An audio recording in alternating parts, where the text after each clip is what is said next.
রাজনীতির জন্য আর দেশভাগ নয়। মালদা দক্ষিণের তৃণমূল প্রার্থী শেখ শাহনওয়াজ আলীর প্রচারে এমনটাই বলেছেন তৃণমূলের তারকা প্রচারক দেব।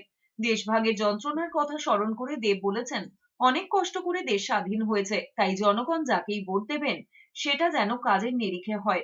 কেন্দ্র কি কাজ করেছে আর পশ্চিমবঙ্গের তৃণমূল সরকার কি কাজ করেছে সেটা বিবেচনা করা উচিত।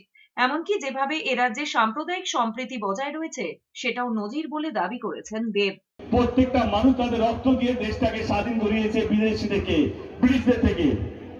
আজকে প্লিজ রাজনীতির জন্য মানুষকে ভাগ করবেন না। অনেক কষ্ট করে আমাদের দেশটা স্বাধীন হয়েছে, 250 বছর গুলামি করে।